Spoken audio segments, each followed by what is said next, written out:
November 7th. This is peak rut time. This is where does are getting bred, dudes are chasing does. Alright? Now this is going to go on for the next week or so. After like the 17th of November, it's going to be very, very hard. I think the 15th starts gun season. And after gun season, it's more of a toss-up than what I'm dealing with now. And, you know, as you can see, the leaves are off the trees. I can really see into this field now what's coming and going. But remember, if it goes on the back side, there's nothing we can do here. The trail, you can look all the way down the trail now. And I can see the other exit to the right of coming into this set of woods. So the leaves are gone. So scent control's gotta be good, and not being spotted like the other day. The other day I had this buck come down off of here, wasn't paying attention, was down here messing with shit. Looked up 2 seconds because he blew, and there he was. He was right by this tree here, the skinny one, right there with the sun on it. He was right in that gap there. The small little 4-point that visited the food plot last year, or this spring and summer. So I'm gonna sit here for a while. It's not gonna be an all-day sit. When I'm in the stand, it's like, I don't know. Look, almost 2 o'clock. I just got here. So this is gonna give me about 3.5, 4 hours of prime time, dude, when the sun comes down. You see this squirrel over here? I'm gonna shoot that squirrel. But other than that, I'm gonna sit here. I'm gonna watch the weather. The wind is supposed to turn northwest. So hopefully I don't get lied to. The weather works out. It comes northwest, and these deer all come from the left. They start coming from the right. If you look on that tree, I have one of those orange things back behind me, just so it kind of breaks up the monotony. Because if he really thinks there's a hot doe, I don't think he'll mind my scent too much, but he'll be like, oh, there's something over here I pay attention to. But we'll see what happens. I'll come back when the sun gets across the hill halfway into that field. On to a 9 here. So I haven't made a video because I wasn't satisfied with the videos that I had the last couple of days of hunting. Not great conditions, not great weather. I don't care what anybody says. You can call me a whatever, but when humans drastically change the environment, it changes deer movement. I don't care, and it could be good or it could be really bad. Like, you can put like in an awesome food plot, or you can not put in an awesome food plot and not have any food. It's going to change the deer's demeanor. You know, are they going to go to that plot that's half-assed, or are they going to go to the good one where they know they can consume a lot of food? You know, that's the difference here. There's a reason why deer are always in beans and corn, because it's readily available. And that's why you guys have seen me get kind of frustrated, because when I have that many doe groups on my little food plot, I want it to be like a hidden food plot. I want them to, when the corn is gone, the beans are gone, when everything is gone, I want them to think, hey, there's that little spot back in there by Sally's house or whatever, dude. Let's go over there and eat real quick, and then we'll go back to bedding. You know, I want a sweet little spot, you know, that's not only a pinch point in between food and a travel corridor. You can't ask for much more than that. But when humans dramatically change the environment and the landscape around, it will change deer. It will change any critter's movement. And that's what happened the other day. First, I want to talk about being prepared to sit in your tree stand. I mean, prepare yourself, folks. Prepare yourself. Total rookie mistake the other day. Couldn't get it on camera because it didn't last long. Got to the tree stand on last Saturday before the election, and did a sit because this is when the cold front front was coming in Sunday, Monday, Tuesday, Wednesday. That was the cold front. And then temperatures were going to be okay the rest of the week, where I can really poke and prod and pick my spots and pick my wind, because there's good wind in those days for this specific spot. So I tell you, man, I got up there and I carry a fanny pack. Okay. And in that fanny pack, I got a gun, extra bullets, maybe, a little bit of scent checker, whether it be, the little puff bottles that shoot out a little bit of powder so you can check wind direction, or, an extra battery, things like that. And I just put it over my shoulder. Well, I got up to the tree stand, and I think sunset was like at 4:39 or 4:40. So you get 30 minutes before and 30 minutes after the legal shooting light time. So I don't have a ton of time to dilly-dally around, and I know that. So I get up there, I take off my fanny pack, I put it down, I open it up, and I grab some stuff out of it, take my snacks, and put them in my pocket so I'm not, constantly fiddling over there, and put it down. And, I heard something off to my right. And of course, it's just a big squirrel war going on. But then, I'm looking, I'm kind of looking this way, boom, it's over. As soon as I turn back to the left, there's a small 4-point buck there. It was seen again today, I guess. Somebody had texted me and said, hey, I seen a pretty big body deer, but not, big antlers. So that was probably him. He come up there to the tree stand, caught me looking at the squirrels, and thinking that, maybe deer coming back off of that back ridge. He blew, kind of piddled off. It sounded like he got stuck, because you guys know I talk about the hay bales and having them be in that little corner. They're really tight together. I think he found a gap, but he tried to jump in there and might have got his foot caught in the wrap of the bale or something, because he was struggling to get out there. But he finally got out to the field, and he finally came out onto that ridge. It's really clear in front of me now with all the leaves gone.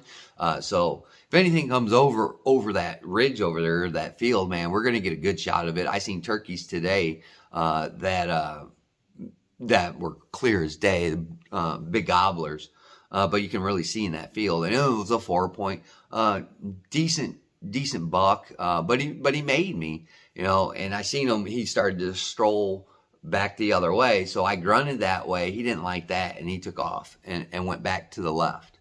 I never saw him again.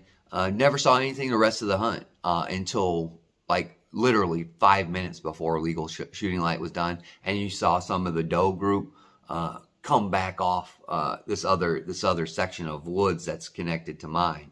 There's a doe group that beds back over there, and we'll get to that in a minute. So packed up and left. I don't want to get covered up in deer, because then you got to sit up there and you got to wait for these things to piddle off so you can get out of there, because you don't want to be spooking deer at this point. This is the rut. This is the time. This is where a buck can really slip up and chasing does, because he's only got one thing on his mind. Again, humans can drastically change the environment for the good or for the bad. Yesterday was bad. It was bad. I got there, got set up, made sure I didn't make mistakes again, and didn't see quite much of anything. Other animal species, but just no deer. And I've been wondering why I haven't seen this specific doe group coming out of there, because that doe group is the group that I shot a doe out of. But they've been okay, because they had, I don't know, 8 other doe in that group, 7 to 8 other doe in that group. It was a pretty big doe group with some fawns connected to it. And I haven't seen them on my camera, because these are the guys that come into the plot and they munch for 30 minutes at a time and then take off and go to the bean fields. Well, there's no more bean fields right now, and there's still a little bit of corn left up.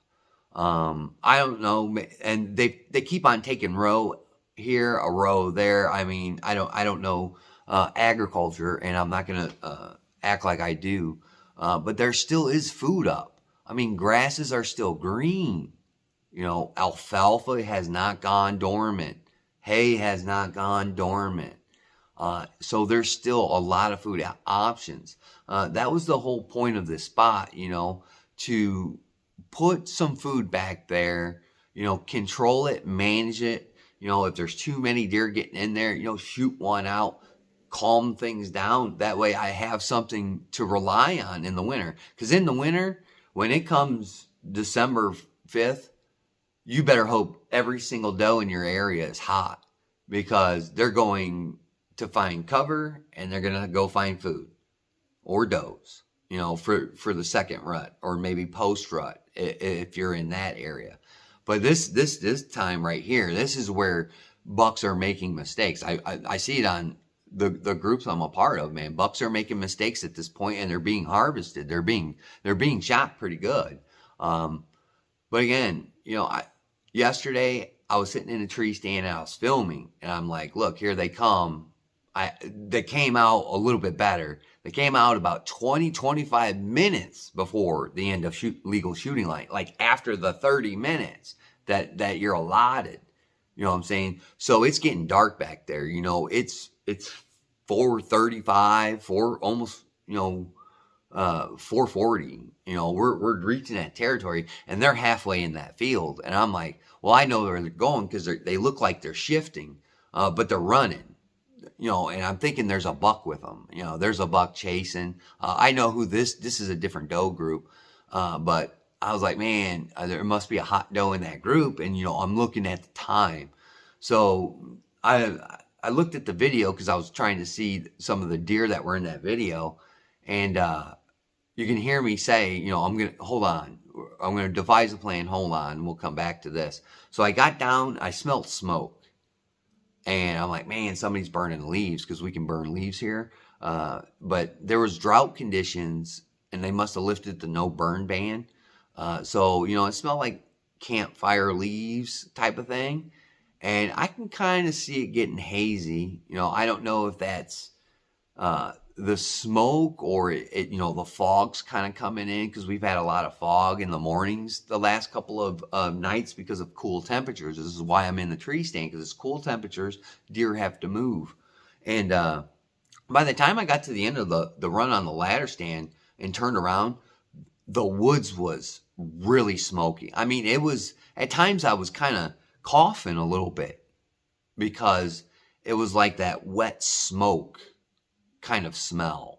It was really, really bad, because I was going to go back up on this ridge. My whole plan was to go back up on this ridge, catch these deer coming through this corridor where, you know, it's right there. They come right through the back side of that property, but it's hard to get to, and there's not, all the trees were knocked down from the storms, so there's small trees there, so you can't quite put a hanger or a ladder on there, which is a shame. So I'm going to have to be on the ground, brush myself in, and hopefully they'll make their way.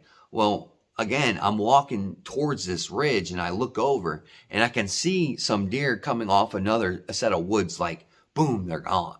Like, they are coming into this field, and they're taking off, and I'm pretty far back. You know, I'm kind of ducking and diving, looking in between trees on this other section, because there's still leaves on it, so I know it ain't me. It's not, they ain't seeing me, because they keep on looking back. They keep on looking back behind them towards this very popular road. So I'm thinking maybe there's bucks coming through this other end of the woods where I'm sitting, and that hopefully will be the ticket. And at some point, dude, I had to get up, man. I'm coughing, and I'm like, the woods is filled with smoke, man. Like, really, like, I can see the smoke now. It's getting thick, almost to the point where, like, man, good thing the firefighter said, you know, crawl low. You know what I'm saying? Because I was basically taking my mask and covering my face because I was coughing. That's how much smoke there was. You know, so I get back to the truck, man. I'm like, I got to see what's going on. Why there's that much? Like, is there a house on fire, or is the woods on fire somewhere? Like that's definitely going to change these deer's perspective and the way they're acting. You know, they're not sticking around, and there ain't no other buck chasing them after they're taking off, and it ain't me spooking them. So I get onto this access road to my spot, and it's a popular road, and I take a left on there, and I'm driving by, and on the corner of this turnoff, there's a really nice house. It's almost like a mini mansion sitting. It's got to be sitting on 25 to 60 acres, and it butts up right to a bunch of fields.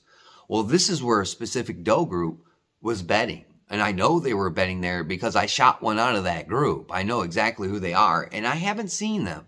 I haven't seen a whole lot of deer come from that left side. Well, I've been noticing that the owner of that property's been tearing down woods. And when I mean tearing down woods, man, there has to be at least 20 acres of trees. And that's where that doe group was bedding. Well, as I come up this hill and get on that road, there's 4 piles of 30-foot flames ripping through the air, and this guy's burning everything on that patch of ground. Everything.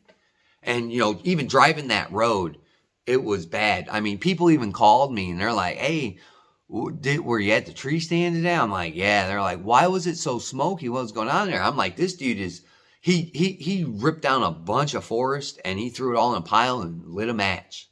I mean, it was bad. It was thick driving, because I kind of got the heat on, but I can smell the smoke. That's how thick it is coming through the heat. It was bad. It was bad. And, no wonder those deer were freaking out, man. I mean, I've seen Bambi. I mean, we've seen wildfires in other parts of the country. Dude, that dramatically affects wildlife. And today was the same thing, man. It was the same thing. I got in the stand, lickety split right on time, man. Right as the sun came up. Saw absolutely no deer. A couple of turkeys again. That was it. I mean, the area still smells burnt. It still smells burnt. And coming to the tree stand to get to that spot, those piles were still smoldering pretty good. And I'm like, man, I'm glad it's a north wind because it's going to be blowing, the wind's going to be in my face and be blowing, that way, which is good for that pile. And it's not, really getting into them woods. But I didn't see a deer. I had somebody call me earlier and say there was deer in the field, but not a ton. Not a ton.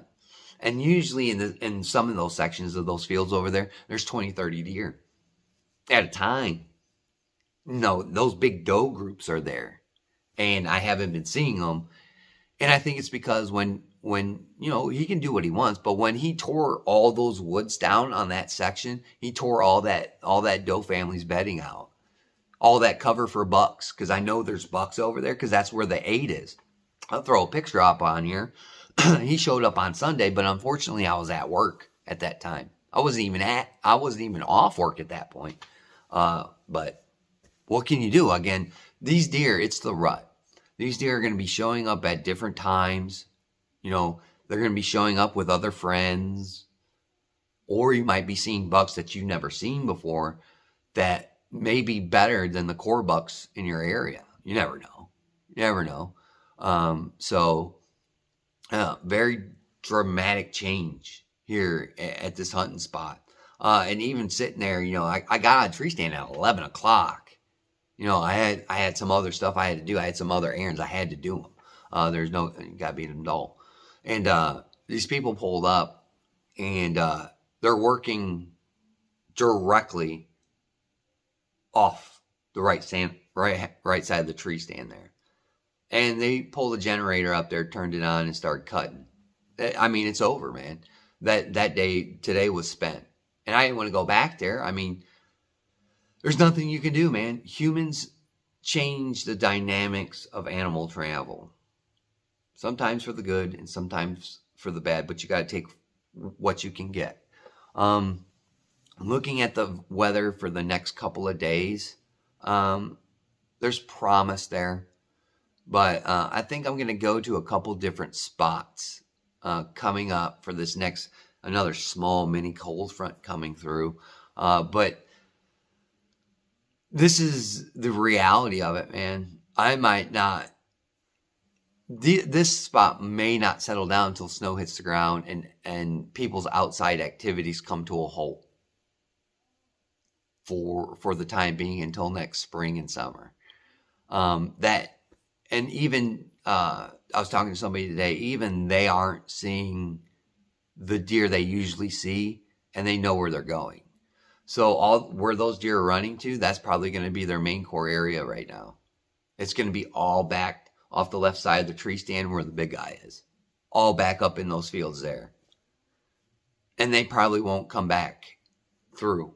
I think once this is done, whatever this guy's doing, it should calm the area down, but it's going to dramatically change their landscape. I mean, there's no more big oaks. These are oak trees too. No more oaks, no more acorns. No more grass, no more bedding. No more cover for bucks on that side. And I know a dude that's hunting over that way, and hopefully he comes in and I'll ask him what he's seeing on his stuff. Because again, I've seen the 8-pointer. I've seen the 8-pointer quite a few times. He just hasn't given me an opportunity. So I'm going to watch the weather like I always do, but I'm really going to watch the dramatic effects that this has developed. And when I'm telling you, man, he took a lot of woods. Plus, he's got a huge backhoe in there. And, when they're running that machinery, and, those deer, first of all, aren't going to like the loud noises and the people talking amongst themselves, and plus the smell of burning woods. They're going to go somewhere else and hang out for a while until, unfortunately, the snow falls. So that's why you haven't seen any deer hunting videos. It's been really dramatic the last few days. I mean, myself included, making piddly mistakes. So I'm going to go over here and do another video for the time being. Like, I got some stuff on the barn burner to talk about, but hunting's, unless I even thought about going to public land today, and that's a stretch. That's really bad, especially here during the rut. Everybody is going to be in those woods, and it sucks because you'll go 20 yards tree stand, 15 yards blind, 20 yards, 30 yards box blind. And there's going to be just tons of people in there, and hunting pressure is going to be, it's going to be pretty bad. And plus gun season's right around the corner next week.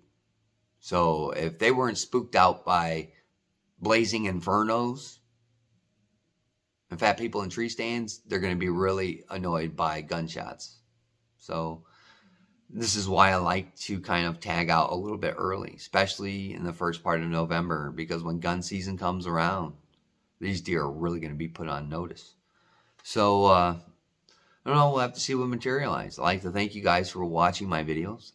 I greatly do appreciate it. I really do. You guys are amazing. And, when you guys watch my videos, you like, you comment, you share, and you do the subscriptions, or you hit the bell for more notifications, that is trending in a very, very positive way, and I can't thank you enough. I don't want to go on a rant here, but it really, really helps out, because YouTube is clinching down in some aspects. So, to you, I greatly do appreciate you. Like always, guys, we'll catch you on the next one.